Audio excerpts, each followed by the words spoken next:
Hey, welcome back to Tastebud Odyssey. It's cold outside. I know you all feel it. How about we warm up with some soup? Today, we're gonna make chicken curry soup, guys. Let's get cooking. We're gonna start off with some coconut oil, preferably cold press, okay? If you don't have this, there's some extra virgin olive oil. These are the best oils to use. About 2 to 3 scoops will be good. So there's an onion. This right here is chicken that I cleaned. I seasoned the meat, the chicken beforehand. Then now I'm just gonna put it in here. And you also want to cook down the curry, okay? Some people don't like curry because it has a strong taste.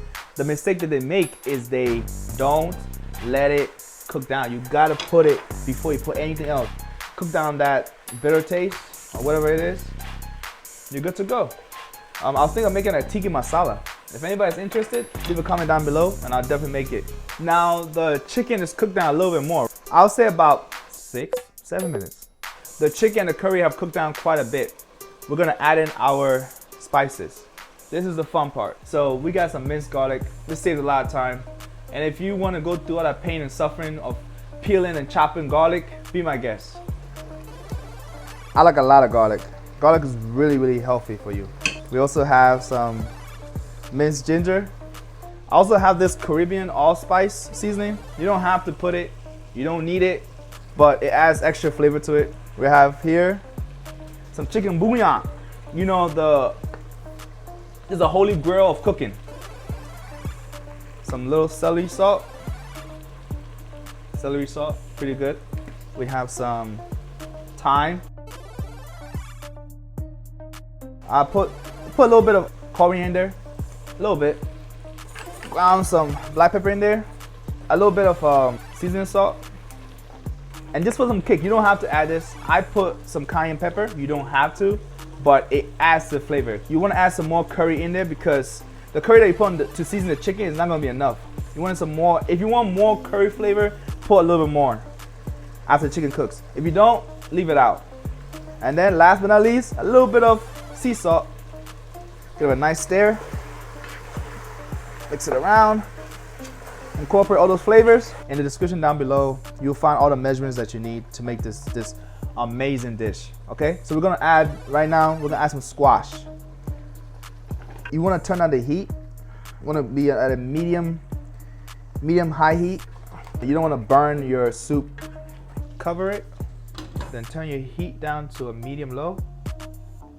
Let it cook for about 10 minutes and come back and you got yourself, the squash will be nice and incorporated into the soup.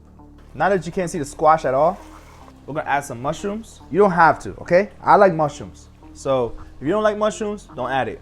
If you like it, add it. This is about like 4 mushrooms that I just added. Add our potato. All right, so we add a potato. And you incorporate all that together, stir it so that everything mixes together, real nice. I chopped up 6 potatoes for this dish. So you can do 5 or 6, anyone is good. So 5 minutes later, and it's a great time to add your celery and your carrots. The potato, I would suggest, you don't let it cook that long. That's why I said 5 minutes, even less. You could do like 3 minutes.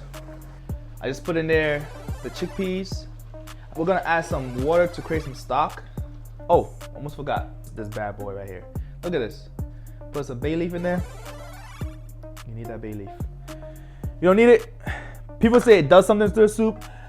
I don't taste nothing, but that's what these professional chefs say.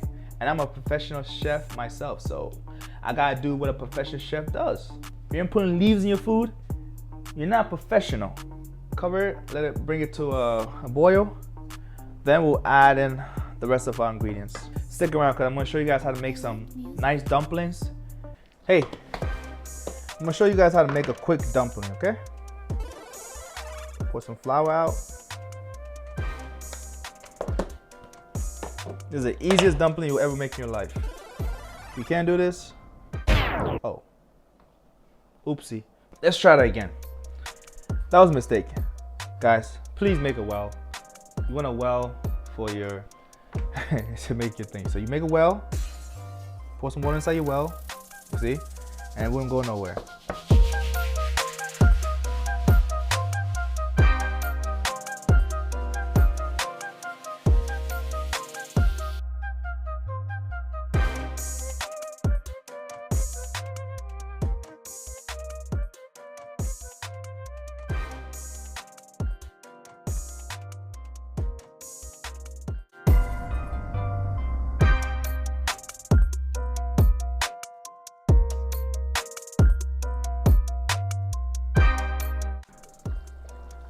Now we're gonna add some vegetables. Put some kale in there. You get this from Kroger's or Walmart. Very cheap, very healthy. Look at this. Wow. I'm telling you, subscribe. Only good eats all day around here. I wouldn't want to be the person who doesn't subscribe. Just saying. Me personally, I would subscribe. So now, I'm gonna add our dumplings. Okay, we're gonna cover it, let the dumpling cook a little bit, and we'll come back and we'll add the finishing touches, and it's time to eat. Right, okay. So now, the dumplings have cooked down with the soup, and we're gonna add our last touch, some heavy cream. So at this point, you're gonna turn off the flame, okay, and just let the heat from the soup cook down the heavy cream. And there you go. I'll see you guys on the other side. The soup is done, everybody. Look at that. Tell me you don't want to take a bite. All right, let's find out how it tastes.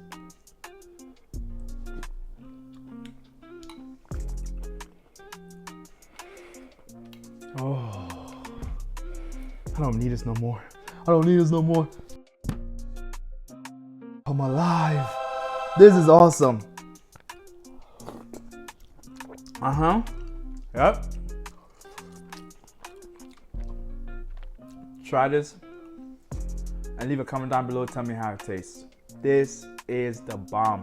Mind you, I'm going to leave the measurements and the ingredients down in the description. So go down there, and while on your way down there, hit that subscribe, hit that like, and hit that bell notification so you don't miss no other affordable, healthy, delicious foods. And with that, it's been a pleasure serving your taste buds today.